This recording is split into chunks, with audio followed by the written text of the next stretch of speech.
하나님 말씀 나누도록 하겠습니다. 우리 제목을 같이 한번 읽어보겠습니다. 시작. 네, 특별한 부르심. 여러분은 이번 새생명 축제에 어떤 분들을 마음에 품고 또 작정하고 또 그렇게 작정하셨나요? 광고 시간에 잠시 올려드린 대로 작정한 명단을 여러분이 잠시 보셨을 텐데, 이 특별한 초대에 이분들이 꼭 주님 전에 나와서 말씀 듣고 삶의 변화를 놀랍도록 경험하는 은총의 자리가 되기를 간절히 축복합니다. 우리가 어떤 일을 이렇게 누군가 나누고 대화를 하다 보면 두 종류의 사람을 만나게 됩니다. 한 부류는 어떤 이야기를 시작할 때 벌써 그 이야기의 맥락과 그 주제를 잘 파악해서 그 말의 그런 이야기 흐름을 잘 이해해가는 사람이 있습니다. 그런데 어떤 부류는 아무리 말을 잘 설명을 하고 논리적이고 이성적으로 이야기를 해도 도통 말귀를 잘 알아듣지 못하는 사람도 있습니다. 보통은 지적 수준에 따라 그런 차이가 발생할 거라고 생각을 하는데, 초등학생 수준과 대학생 수준, 물론 지적 수준에 따라서도 그렇겠지만 사실 지적 수준과 상관없이 말귀를 못 알아먹는 사람도 있더라는 거예요. 그럴 때 우리는 그런 사람을 향해 센스가 없다 이렇게 이야기를 합니다. 센스가 없다. 말귀를 알아먹는 데에도 여러분 센스가 필요해요. 우리 주변에도 보면 꼭 많은 사람은 아니고 한두 사람 있는 것 같아요. 제가 여기서 누구를 바라보면 그분이 오해를 하기 때문에 제가 지금 정면 화면을 보고 있어요, 여러분.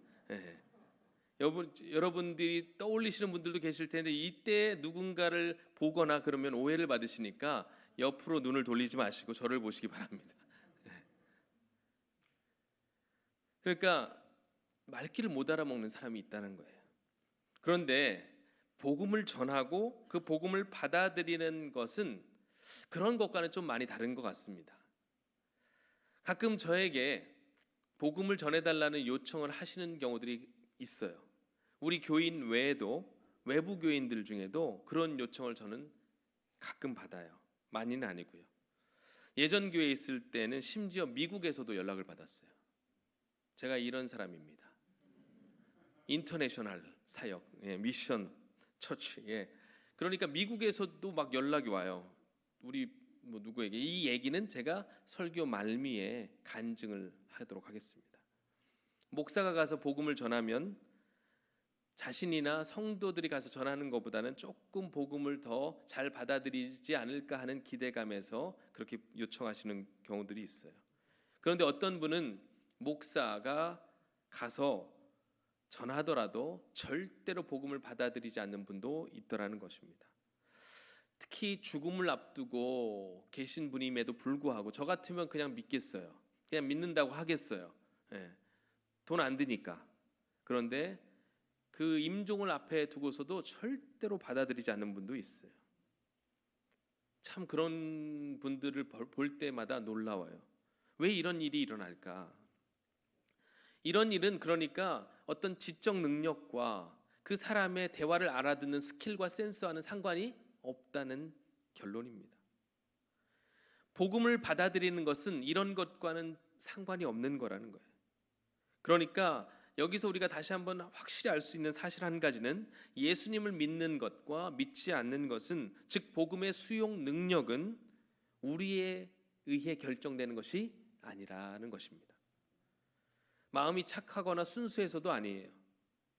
어떤 사람은 복음을 듣고 그 즉시 영접하는 사람이 있는데, 어떤 사람은 인생 내내 거부하는 사람도 있기 때문입니다. 왜 이런 차이가 발생할까요? 오늘 본문에서 그 이유를 확인할 수가 있는 것입니다. 오늘 본문 말씀의 상황은 이렇습니다. 여러분 잘 아시죠? 우리 교회는 기본적으로 매년 성경 일독을 다 하기 때문에 애들부터 어른까지 이 말씀을 모르면 간첩이에요. 다른 교회에서 온 거예요. 어떤 왕이 혼인잔치를 배설했습니다. 사람들을 초대합니다. 이 초대는 색다른 초대예요. 보통은 왕이나 높은 관직에 있는 사람이 누구를 초대할 때는 특별히 뭐예요? 아무나 초대하는 법은 없어요. 거기 격에 맞게 초대를 합니다. 그러니까 그 초대에는 제한 조건이 있는 경우들이 있어요. 그러니까 자격 요건을 따질 때가 있다고요. 사실 어떤 모임에 우리가 출입하기 위해서도 자격을 따지는 경우들이 많이 있습니다. 일단 우리 교회 소그룹, 셀 모임, 예배 끝나고 이제 다 셀별로 모이는데 셀 모임 아무나 갈 수 있어요, 없어요? 자격 조건이 있습니다. 어떤 자격이요? 우리 교회 성도이어야 하는 자격이 있다는 거예요. 예. 물론 가끔은 이 셀 모임에 믿지 않는 분들을 초청해서 같이 함께 모임을 가질 수도 있겠지만 기본적으로 우리 교회 소그룹, 또 전도대, 중보기도단, 예를 들어 평신도 성장 프로그램, 우리 교회에서 모이는 모임들의 자격 조건은 뭐예요? 기본적으로 우리 교회 성도여야 한다는 거예요. 이런 모든 모임들은 대체로 이런 조건들이 있다는 거예요. 그런데 오늘 본문 속에 왕의 초대, 이 높으신 지극한 왕이 초청을 했는데 자격 조건을 따지지 않았다는 것입니다. 3절 말씀을 보니까 그 종들을 보내어 청한 사람들을 혼인잔치에 오라 하였더니, 혼인잔치를 열면서 왕이 초대장을 발부했습니다. 일반 사람도 아니고 왕이에요. 왕의 잔치에 초대된다는 것 얼마나 여러분 영광스럽고 자랑스러운 일입니까? 여러분 초대 받아보셨어요? 전에 교회에 제가 섬기던 존경하던 우리 목사님이 대통령이 그렇게 초대하는 조찬에 한 번 참석하시고 2, 3년을 자랑하시더라고요. 너희들 안 가봤지? 안 가봤죠. 저희가 어떻게 갑니까? 초청을 안 받았는데. 한 번 갔다 오면요 계속 자랑하셔요. 일반 사람의 초청이 아니고 왕의 초대입니다. 그러면 어떻게 해야 돼요? 일반적으로, 상식적으로 무조건 가야죠. 거기 가서 눈도장 한번 찍어야죠. 그런데 이 오늘 본문에 나오는 사람들은 정말 상식 밖의 행동들을 하고 있습니다. 핑계 같지도 않은 핑계를 지금 대고 있어요. 오늘 말씀에는 구체적으로 나와 있지 않지만 병행 성경 구절인 누가복음 14장을 보면 이렇게 말씀하고 있습니다. 다 일치하게 사양하여 한 사람은 이르되 나는 밭을 샀음에 아무래도 나가봐야 하겠으니 청컨대 나를 양해하도록 하라 하고, 또 한 사람은 이르되 나는 소 5결이 10마리를 샀으니 내가 시험 운전하러 가야 되니까 나를 양해 좀 해다오라고 하고, 또 한 사람은 뭐라고 해요? 야 진짜 말이 여기까지 나오는데 말 하지 않겠습니다. 장가 들었으니 그러므로 가지 못하겠다 하는지라. 신혼이어서 못 가겠다는 거예요. 그런데 여러분 보세요. 여기에 공통적인 표현 다 일치하게 사양했다. 저는 이 표현이 너무 놀라워요. 짜지도 않았는데 어떻게 다 짠 것처럼 이렇게 행동할까요? 웃기는 표현이에요. 그런데 우리도 전도해 보면 그런 경우들이 있어요. 예를 들어 올해는 그런 일이 없어야 되겠지만 작년에 새생명 축제를 했다고 가정하고 했으니까 작년에 이제 또 초청하기로 했던 분들이 다 각양각색의 분이에요. 서로 몰라요. 저만 알지. 다 A, B, C라는 사람이 다 모르는 사람들인데 한날 한시 못 오겠다고 통보한 거랑 똑같은 거예요. 이유는 갑자기 일이 생겨서, 회사에 바쁜 일이 생겨서, 뭐 이런 이유겠죠. 그런데 이 사람들은 그냥 안 온 게 아니에요. 어떻게 안 왔어요? 그 초청장 전해준 사람을 때렸어요. 모욕했습니다. 심지어 죽였어요. 진짜 나쁜 사람들이죠. 여러분, 요즘에 전도를 계속 이제 우리 하다 보니까 전도지를 딱 주잖아요. 그러면 사람들의 반응이 참 다양해요. 저는 만약에 제가 예수 안 믿어도 교회 안 다녀도 전도지 주면 괜찮습니다라고 하든지 받아서 물티슈니까 쓰겠어요. 제가 이제 어디 가면 꼭 그런 거 주시는 분이 있잖아요. 저는 다 받습니다. 왜냐하면 그걸 제가 찌라시 돌려봐서 알아요. 한 장에 10원. 10,000장 돌려야 하루 일당 나와요, 여러분. 제가 돌려봤다니까요. 대학교 1학년 때 언제? 김일성 죽는 날. 그 돌리다가 죽을 뻔했어요. 더워가지고 저도. 그날 진짜 더웠어요. 그래서 기억이 강렬해요. 그 돌리는데 막 사이렌이 울리는 거예요. 다 못 돌렸는데 김일성 죽었다는 거예요. 근데 그 마저 돌렸어야 제가 하루 일당이 나오니까 돌리다가 진짜 힘들었어요. 근데 안 받는 사람이 안 받아요. 근데 안 받으면 그냥 괜찮아요 이렇게 해주면 되잖아요.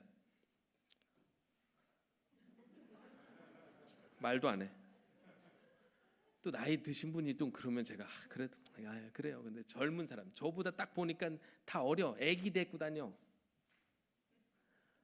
그러면서 자기들끼리 얘기하는 거예요. 아직도 전도하나 봐. 저 왜 저래? 막 이래.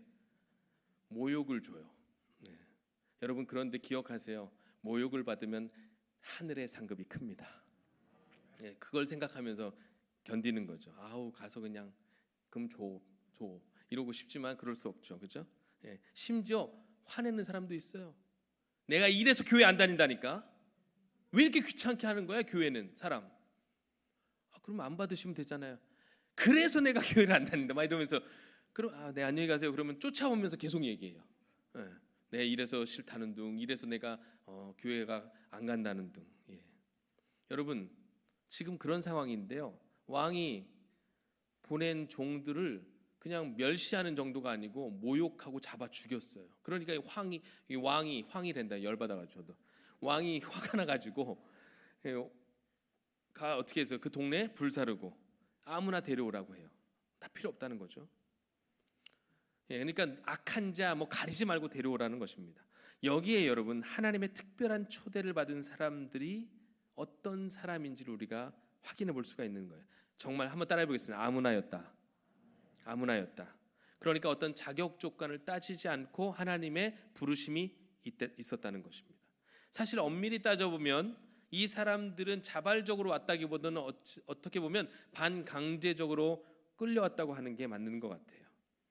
어쨌든 그런 사람들로 인하여 왕의 잔치 자리가 가득 차게 되자 왕이 작심한 듯 중요한 발언을 합니다. 14절 말씀인데 청함을 받은 자는 많되, 여러분이 읽어보세요. 청함을 받은 자는 많되, 네, 그렇다는 거예요. 내가 많은 사람을 초대해봤지만 실제 택함 받은 자는 이 정도에 불과하다라는 것입니다.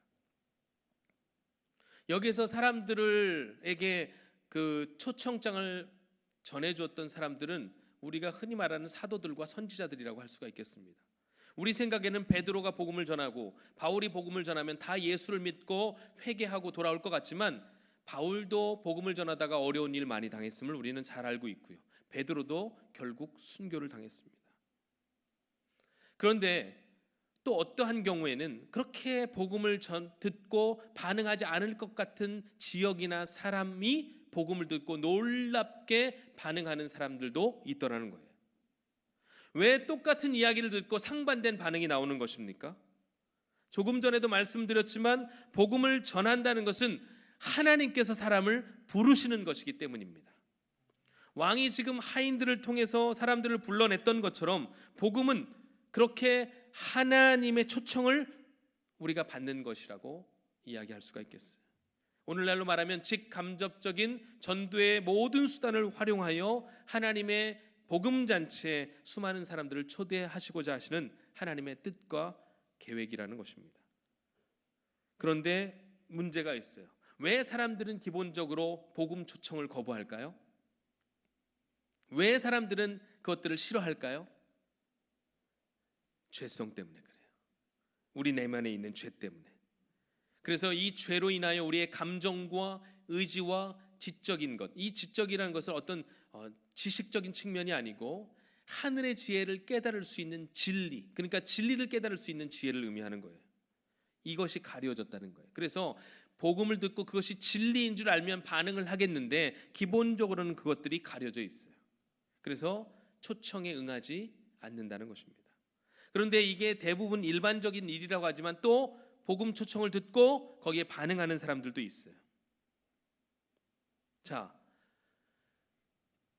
사도 바울이 아시아로 복음을 전하러 가려고 했지만 성령께서 막으시고 유럽으로 가게 되었죠. 유럽으로 가게 돼서 첫 번째 가게 된 지역이 빌립보입니다. 빌립보에서 이제 가서 복음을 전하려고 하는데 하루는 이제 안식일이 되어서 기도 처소를 찾고 있는데 보니까 아낙네들이 모여 있는 강가로 가게 된 거예요. 거기서 보니까 빨래를 하고 있습니다. 여성들이 모여서 빨래를 하면 어쨌든 이야기가 많겠죠. 시끄럽겠죠. 주제도 다양하겠죠. 그런데 그곳에서 바울이 복음을 전해요. 많은 사람들이 각각 제각각 얘기들을 하고 있을 거니까 그 얘기를 알아들을 수는 없었을 텐데 유독 한 사람만 거기에 반응을 하더라는 거예요. 그게 누구입니까? 자주장사 루디아예요. 그죠?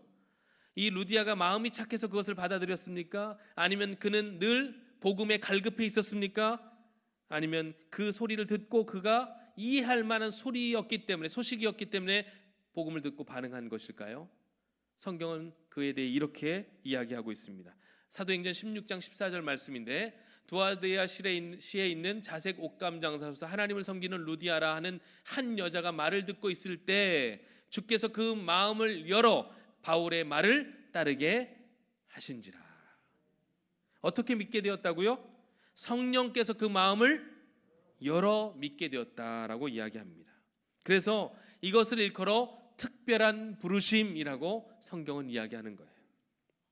그 여인이 남들보다 지적 능력이 탁월해서 또는 성품이 아름다워서가 아니고 성령께서 역사하심으로 인하여 그녀가 바울의 말을 듣게 되었다, 성경은 이야기하는 것입니다. 이것이 바로 복음의 신비요 구원의 신비라고 성경은 우리에게 말씀하고 있는 거예요.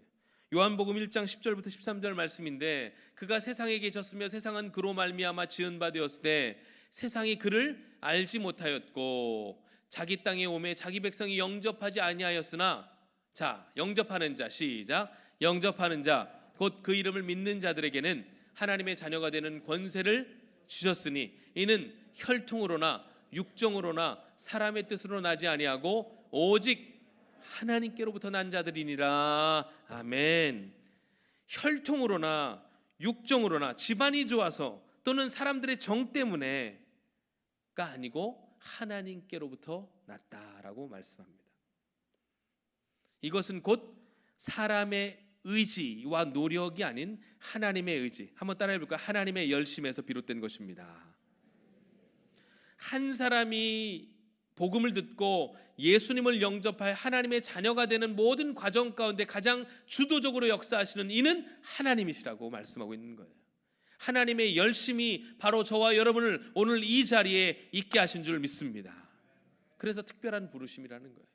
우리가 어떤 자격이 있어서, 우리가 어떤 수준이 되어서 어떠한 그것에 합당한 자였기 때문에가 아니고, 하나님은 아무나 초청했는데 그 초청 전에 이미 우리의 마음 문을 열어두셔서 누군가로부터 복음을 듣게 하셨을 때 그 복음의 역사가 강력하게 우리 가운데 나타나게 되었습니다.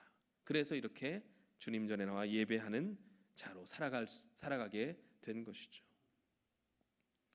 그래서 예수를 믿는 사람들을 부름받은 사람들이라고 말하는 것입니다. 그렇기에 우리는 영광스러운 존재로 아주 특별한 부름을 받은 사람들임을 기억해야 합니다. 여러분, 무엇이 영광스러운 거예요? 영광스럽고도 영광스러운 하나님의 나라 그 잔치에 초대받았다는 그 사실 하나만으로도 여러분, 우리는 영광스러운 존재가 이미 되었다는 사실입니다. 믿으십니까? 예수 믿고 또 어떤 것들, 소위 우리가 말하는 축복이라고 말하는 것들을 얻어야 영광스러워지는 게 아니고, 그 하나님의 부르심에 응하여 주의 복음의 자리에, 예배 자리에 나와 있다는 것 하나만으로도 우리는 영광스러운 존재가 되었다, 성경은 이야기하는 것입니다. 그런데 여러분 생각해 보십시오. 이 루디아라는 한 여인이, 또는 저와 여러분이 복음을 듣고 예수님을 믿게 된 데에는 여러 가지 많은 과정들이 있는데 딱 두 가지 과정만 한번 살펴보면, 보세요. 이 루디아의 마음을 열게 하신 이는 누구입니까? 성령님이죠. 성령님. 자, 이 성령님, 그래서 우리는 조금 전문적인 용어로 이 부르심에는 두 개의 부르심이 있는데, 하나는 내적 부르심이에요. 내적 부르심, 성령의 감동, 내적 부르심. 그러나 또 하나의 부르심이 있습니다. 외적 부르심이에요. 바울의 복음 전도가 외적 부르심이에요. 그러니까 루디아가 아무리 성령의 감동을 받아서 마음이 열려져 있는 상태였다 할지라도 누군가 그에게 가서 복음을 전하지 않았다면 예수 믿는 일은 요원한 일이 되는 거예요. 성경은 하나님의 열심을 강조하고 하나님의 역사를 강조하지만 그 가운데 사람이 해야 할 본분을 제시하고 있는 거예요. 그것이 무엇입니까? 우리의 전도함인 거예요. 이게 외적 부르심이에요. 그래서 한 사람이 하나님 앞에 나오기까지는 아주 특별한 과정들이 참 많은데, 그 과정을 간략하게 두 가지로만 이야기하면 성령의 내적 감동과 함께 우리의 전도함이 필요하다는 것입니다. 그래서 이렇게 우리가 새생명 축제를 하고 전도 축제를 하는 거예요. 이런 것이 없으면 효과적인 부르심이 완성되지 않기 때문입니다. 특별히 우리가 전도할 때 이런 경우가 있어요. 징그럽게 말을 안 들어요. 한 번만 오라고 해도 왜 이렇게 말을 안 들어요? 그러면 딱 한 번 이럴 때 하나님 살아계시죠? 기적을 한번 보여주세요. 기적을 한번 보여주세요. 기적 보여주면 믿을 것 같죠? 여러분, 기적 보여주면 믿을 확률이 조금은 클 거 아니에요, 그렇죠? 이렇게 생각했던 사람이 성경에도 있었어요. 누구냐? 부자와 나사로 다 아시죠? 부자와 나사로 이야기 다 아세요. 우리 교회 성도들은 기본적으로 다 아니까 제가 설명 안 드려도 돼요. 이 부자와 나사로, 자, 부자가 죽어서 어디 갔습니까? 자, 말씀 잘하셔야 돼요. 천국이요, 지옥이요? 지옥. 나사로는 천국, 아브라함 품으로 갔습니다. 자, 부자가 너무 고통스러운 거예요. 그래서 어느 날 보는데 아브라함 품에 편안하게 안겨 있는 나사로가 보이는 거예요. 그래서 나사로에게 부탁합니다. 야, 나사로야, 나 죽겠다. 내가 지금 너무 목마르니까 너 손가락에 물 한 방울만 찍어가지고 내 혀를, 성경에 보니까 서늘하게 해다오, 이렇게 표현해요. 얼마나 죽겠으면 물 한 방울만 마시게 해달라도 아니고 서늘하게 해달라고, 적셔만 달라는 거예요. 그런데 그 요청을 들어줄 수 없다고 하니까 한 번 더 요청을 합니다. 내 형제들이 5이 살고 있다. 내가 가서 이들에게 이 지옥의 고통이 무엇인지 알려만 주고 오면 안 되겠냐? 그러면 그들이 예수 믿고 다 천국 갈 거 아니냐? 이렇게 부탁을 해요. 그러니까 죽은 내가 한 번만 기적적으로 살아서 그들에게 복음만 전하고 오면 좋겠다, 이렇게 요청을 해요. 그러자 성경이 뭐라고 말씀하는지 아세요? 누가복음 16장 31절에 같이 한번 읽겠습니다. 시작. 이르되 모세와 선지자들에게 듣지 아니하면 비록 죽은 자 가운데서 살아나는 자가 있을지라도 권함을 받지 아니하리라 하였다 하시니라. 아멘. 그런 놀라운 기적이 일어났다 할지라도 말씀을 듣지 아니하면 기적만으로는 구원의 역사가 일어나지 않는다라고 이야기하는 것입니다. 그러니까 우리의 생각으로는 기적이 일어나면 조금 더 잘 믿을 것 같지만 그건 순전히 우리 생각이라는 거예요. 성경은 무엇을 말씀하고 있습니까? 오직 그를 변화시킬 수 있는 것은 복음, 말씀밖에 없다는 것입니다. 그래서 성경은 이것을 강조하고 있는 거예요. 그러나 이렇게 말씀과 또 성령의 역사를 강조하지만 또 한편 강조하는 것이 무엇입니까? 우리의 전도함이에요. 하나님의 나라는 하나님의 열심으로 완성될 나라이지만 그 가운데 하나님은 미련한 우리를 택하여 먼저 불러내셨다는 거예요. 왜 여러분을 먼저 불러내셨습니까? 왜 여러분을 이 자리에 있게 하셨습니까? 여러분에게 사명을 주신 거예요. 어떤 사명이요? 하나님께 영광과 찬송을 올려드리는 사명과 함께 많은 사람들에게 가서 복음을 전하라는 사명을 주신 것입니다. 그래서 새생명 축제를 앞두고 여러분에게 하나님께서는 초대장을 발부하신 거예요. 여러분 초대장 몇 장 가지고 계세요? 없으세요? 하나님이 초대장을 여러분에게 무한대로 발급해 놓으셨어요. 그 초대장을 가지고 가셔서 생명의 복음을 전하실 수 있는 여러분 되시길 바랍니다. 그런데 이게 복음을 전하라고 하면 사람들이 위축이 돼요. 내가 복음 제시 못하는데 뭘 전해야 될지 모른다는 거예요. 여러분, 성경은 지금 무엇을 우리에게 가서 전하라고 하지 않아요. 초대만 하라는 거예요. 이 잔치가 있으니 몇 시 몇 분까지 이곳에 오세요. 요것만 하시면 되는 거예요. 어려우세요? 왜 대답을 꺼려 하시죠? 다시 한번, 어려우십니까? 아니잖아요. 어렵지 않아요.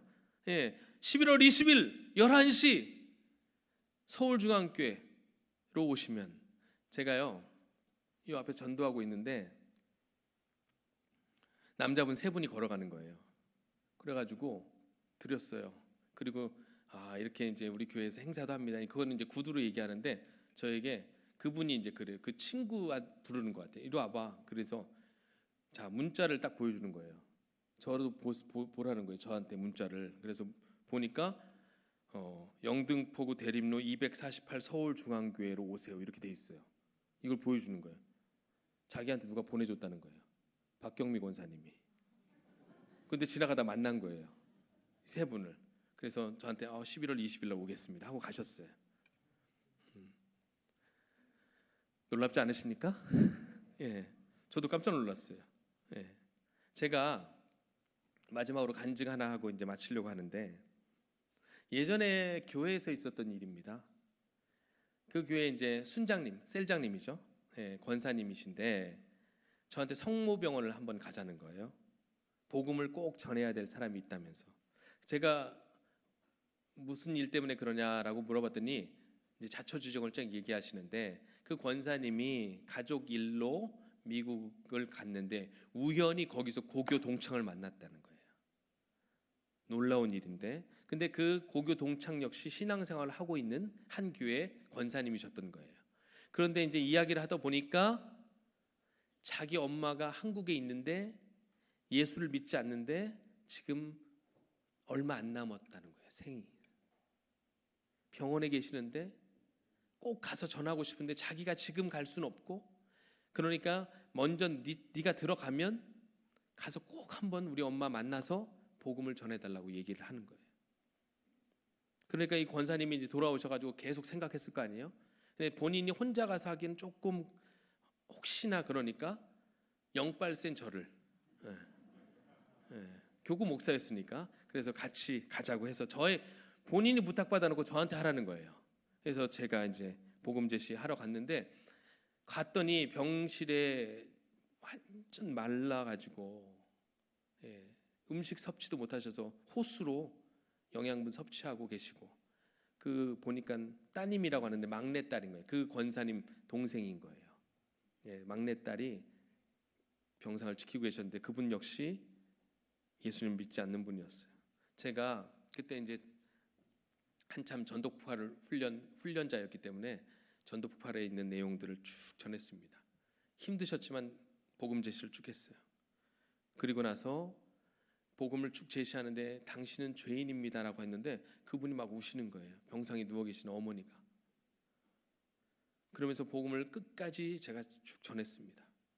전했는데 사실 걱정이 됐어요. 이거 안 받아들이시면 어떡하나.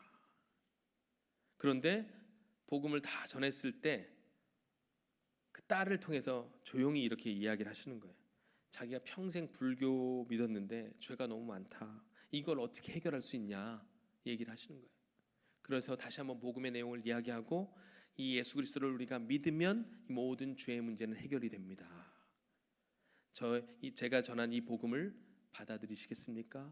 예수님을 나의 구주와 주님으로 영접하시겠습니까? 물었더니 영접하시겠다는 거예요. 그래서 제가 함께 힘들지만 그럼 이 시간 같이 저와 함께 기도하십시오. 그래서 한자 한자 기도를 했어요. 주님, 저는 죄인입니다. 지금까지 저는 제 자신만을 믿고 살아왔습니다. 그러나 이제 제 마음을 엽니다. 주님, 이제부터 저의 삶의 주인과 주님이 되어 주십시오. 이제부터 천국 가는 그날까지 늘 주님만을 나의 삶의 주인으로 삼겠습니다. 이렇게 기도하시면서 예수 그리스도의 이름으로 기도합니다. 아멘. 기도했더니 감격의 눈물을 막 흘리시는 거예요. 너무 기뻐하는 모습을 보면서 제가 너무 감사했습니다. 그리고 나서 이제 우리 그 권사님이 그러신 거예요. 세례 받으면 좋겠다고. 세례 받으면 좋겠다고. 특별한 때는 병상 세례를 하기도 합니다. 영접을 하셨으니까 이제 세례를 그러면 합시다. 근데 그때 이제 세례를 하려면 준비를 해와야 되잖아요. 그때가 이제 주말이었기 때문에 주말 지나고 월요일 날 또는 화요일 날 병원 사정도 있을 거니까 그때 세례를 주겠습니다라고 했습니다. 그리고 돌아갔어요. 근데 주일날 새벽에 돌아가셨다는 거예요. 제가 병상 세례를 못해서 좀 아쉬움은 있었지만 복음을 듣고 천국에 가신 것이 너무나 기뻤습니다. 그러면서 제가 깨닫게 된 중요한 한 가지는 기회 있을 때, 상황이 주어졌을 때 복음을 전하는 것이 매우 매우 중요하다는 사실을 다시 한번 깨닫게 되었습니다. 제가 요즘 강조하는 말이 무엇인 줄 아시죠? 한번 따라해 보겠습니다. 기회가 축복입니다. 기회가 은총입니다. 여러분, 정말 복음을 전할 기회가 있다는 것, 하나님이 여러분에게 주신 특별한 기회요, 은총의 시간인 줄 믿습니다. 사랑하는 여러분, 여러분에게 얼마만큼의 기회가 있을 거라고 생각하십니까? 더 이상 미루지 마십시오. 사랑하는 가족, 이웃, 형제 자매를 복음의 자리에 초대하십시오. 여러분이 전하라고 하는 게 아니에요. 여러분은 초청만 하시면 그 뒤에는 하나님이 일하십니다. 내가 할 수 있는 일은 그를 초대하는 것뿐이에요.